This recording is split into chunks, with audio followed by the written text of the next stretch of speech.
साथ रिजवी साहब, सबसे पहले मैं जानना चाहूंगी कि जो आपका मुतालिबा है वो मुतालिबात आपके क्या हैं जो पूरे मुल्क में हड़ताल की कॉल दी गई है, क्या आगे जाके एहतजाज में भी कन्वर्ट हो सकती, धरने में भी?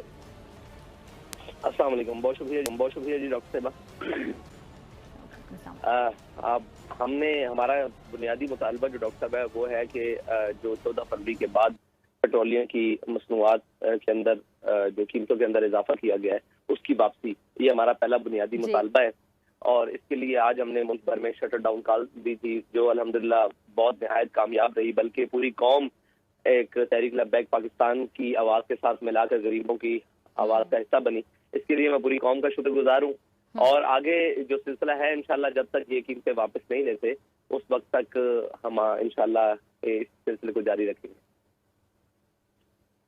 अच्छा, अगर ये जब तक ये कीमतें वापस नहीं लेते हैं आप इस सिलसिले को जारी रखेंगे, आप ये कहना है अगर हुकूमत टस से मस नहीं होती है तो फिर आप लोगों का अगला जो लाहेअमल है वो क्या होगा? क्या ये जो एहतजाज है ये कोई हम सख्त शक्ल भी इख्तियार करता देख सकते हैं? क्या ये धरने में कन्वर्ट हो सकता है, बदल सकता है? और आपसे अब तक किसी ने अगर आप लोगों ने इससे रब्ता किया हो हुक्मरान जमात की जानिब से? जी नहीं, बिल्कुल इतनी बेइज्जती का शिकार हमने कोई भी हुकूमत नहीं देखी और इतने नाअहल भी जिन्होंने अभी तक जिनके मतलब अभी कान पर जूं तक नहीं रेंगी कि ये पूरा मुल्क बंद हो गया, शटर डाउन हो गया है, लोगों ने रजाकाराना तौर पर एक मुकम्मल हड़ताल का साथ दिया है, उसके बावजूद हुकूमत टस से बस नहीं हुई। उसके बाद हमने अगला लाएअमल का ऐलान किया है कि हम इंशाल्लाह जुम्मे वाले दिन, जुम्मे की नमाज के बाद पूरे मुल्क में हर जिले के प्रेस क्लब के बाहर एक बड़े एहतजाजी मुजाहरे करने जा रहे हैं। अगर हुकूमत को इससे ना असर पड़ा तो इंशाल्लाह फिर ये सिलसिला रुकेगा नहीं, ये फिर एक तहरीक की शक्ल इख्तियार कर देगा। और आपको इस बात की उम्मीद है कि हुकूमत को इससे भी असर नहीं पड़ेगा, जून तक नहीं रेंगेगी? देखें, अभी तो जो बेहसी है उसके मुताबिक तो बिल्कुल ऐसा ही है, लेकिन इंशाल्लाह वो जब वक्त जैसे जैसे गुजरेगा रंग निकलेगा इंशाल्लाह। ठीक है। अच्छा, महंगाई का जो हल है वो तो इलेक्शन ही नजर आता है साद रिजवी साहब, अगर देखा जाए समझा जाए, क्योंकि जब तक पॉलिटिकल स्टेबिलिटी नहीं होगी इकोनॉमिक स्टेबिलिटी नहीं हो सकती। तो आप इस बात से एग्री करते हैं कि इलेक्शन जल्द से जल्द होना बहुत जरूरी है, वक्त बहुत जरूरी? जी डॉक्टर साहब, मैं इस बात से इसलिए एग्री नहीं करता कि हमें पहले एक तब्दीली का लॉलीपॉप सुनाया गया कि तब्दीली आएगी तो मुल्क ठीक चलेगा। तब्दीली आ चुकी, जब तब्दीली ने अपने रंग दिखाने शुरू किए तो फिर एक और रंग लाया गया। जब तक रजीम चेंज नहीं होगी और जनाब इस हुकूमत को गिराया नहीं जाएगा तब तक महंगाई नहीं जाएगी। जब रजीम चेंज हो गया, अब नया कहानी सुनाई जा रही है कि जब इलेक्शन नहीं होंगे तो जब तक तो इस वक्त मुल्क स्टेबल नहीं होगा। भाई मुल्क स्टेबल हो सकता है, उसके लिए इकोनॉमिक रिफॉर्म्स की जरूरत है, उसके लिए वो सारी चीजों की जरूरत है जिसे हमें बुनियादी तौर पर करना है। लेकिन ये कोई भी मुखलिस नहीं है मुल्क के साथ। एक आए हैं वो अपने जनाब क्या कहते हैं पर्चे और FIR और अपने मुकदमात खत्म करवाने के चक्कर में है, कोई आता है वो नैब का जनाब चेयरमैन लगवाने के चक्कर में आता है, कोई आता है वो जनाब अपनी एक्सटेंशन लेने के चक्कर में आता है। तो ये तो यहाँ तो खेल तमाशा लगा हुआ है ना, मुल्क पूरे के साथ खेल रहे हैं। आपको मालूम है कि हम 2023 में अभी रिसेंट मिनी बजट के नाम पर भी हम IMF के दरवाजे पर खड़े हैं और हमारा हमसाया मुल्क 1993 में IMF के दरवाजे पर गया था और 2000 में उसने वो किस्त वापस कर दी थी, वो कर्जा। लेकिन अगर हम ये बात करेंगे तो फिर कहेंगे जी नहीं हमारे मुल्क के हालात, भाई हमारे मुल्क को 75 साल में यहाँ तक पहुँचाने वाले कौन है? यही लोग है ना, यही जनाब जर्नैल है, यही सियासतदान है, यही जनाब साद रिजवी साहब, एक और चीज, ये अगर कल इलेक्शन का ऐलान हो जाता है तो आपको तहरीक इंसाफ नून लीग दोनों की तरफ से इत्तेहाद की अगर दावत दी जाए तो फिर आप किसके इत्तेहादी बनना पसंद करेंगे?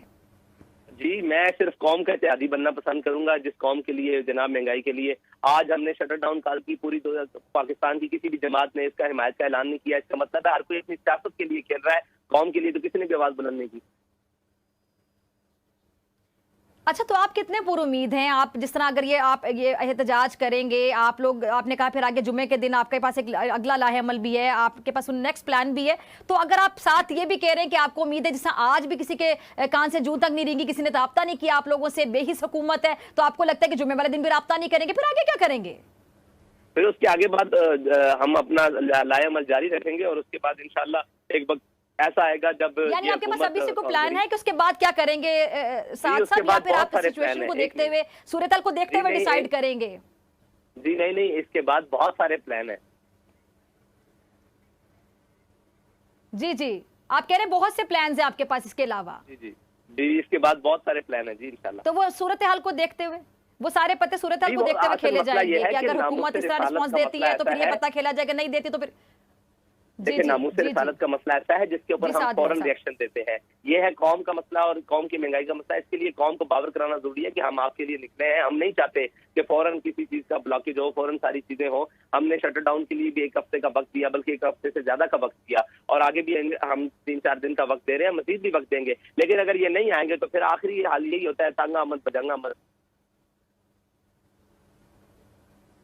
आपको लगता है कि अभी हुकूमत सीरियस नहीं ले रही आपके मुतालिबात को या आपके एहतजाज की कॉल को?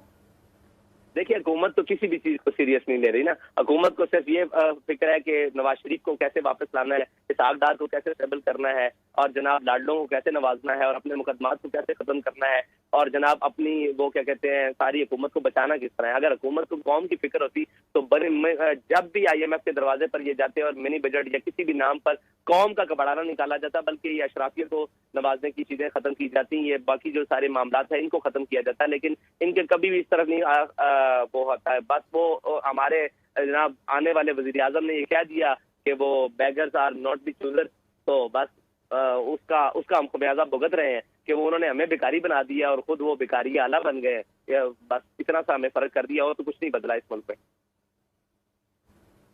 अच्छा साथ ही जो महंगाई है वो तो सबसे बड़ा मसला है इस टाइम पे पाकिस्तान की आवाम का, कि सबसे ज़्यादा बड़ा मसला है कि महंगाई इस पे बात नहीं हो रही है या फिर उसके लिए कुछ सोल्यूशन या कोई हल की तरफ नहीं जा रहा। एक आपका पॉइंट बिल्कुल ठीक है कि सबको अपनी अपनी पड़ी हुई है, अपने अपने इक़दार की पड़ी हुई है। तो अगर कोई और भी महंगाई के लिए कोई और पार्टी भी आवाम के लिए दर्द दिल रखती हो तो आप एक पेज पर आएंगे उनके साथ? देखिए, आवाम के लिए जब कोई बात निकलेगा तो हम देखेंगे कि उनकी शायद आवाज हमसे ज्यादा मौसर है, या मजबूत आवाज से निकले और नीयत से निकले, तो बिल्कुल उनका साथ देंगे। दूसरी बात यह है कि मुझे आप ये बताएं, एस्टेब्लिशमेंट की लड़ाई हो, इमरान खान की लड़ाई हो, नवाज शरीफ की लड़ाई हो, PDM की लड़ाई हो, पूरी ऊपर से नीचे अदलिया की लड़ाई हो, किसी में इस पूरी लड़ाई में कौम कहाँ है? कौम तो जनाब महंगाई की चक्की के 2 पार्टों के अंदर पिस रही है और सारे अपनी अपनी जनाब कोई मफाद की जंग लड़ रहा है, कोई बका की जंग लड़ रहा है, कोई जनाब जेल भरो तहरीक के लिए को कर रहा है। भाई कौम कहाँ है? जिस कौम के लिए तुमने ये सारे ढोंग रचा रखे हैं उस कौम का भी तो पता ले लो।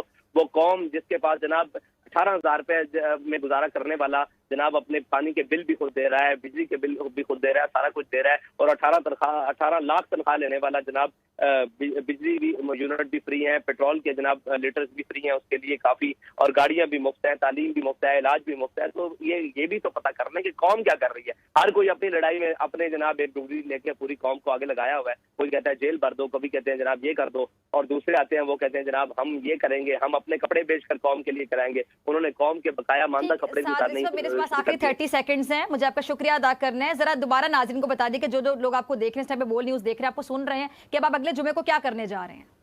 इंशाअल्लाह अगले जुम्मे को पाकिस्तान के तमाम जिली डिस्ट्रिक्ट के प्रेस क्लब के बाहर भरपूर एहतजाजी मुजाहरे होंगे, और मैं आपका भी शुक्रिया करता हूँ, आपके चैनल का भी शुक्रिया करता हूँ कि उन्होंने हमारे मौक़िफ़ के लिए हमें वक्त दिया। बहुत शुक्रिया। ठीक है साद रिजवी साहब, बहुत शुक्रिया। आपके वक्त के लिए मुलाकात होगी ब्रेक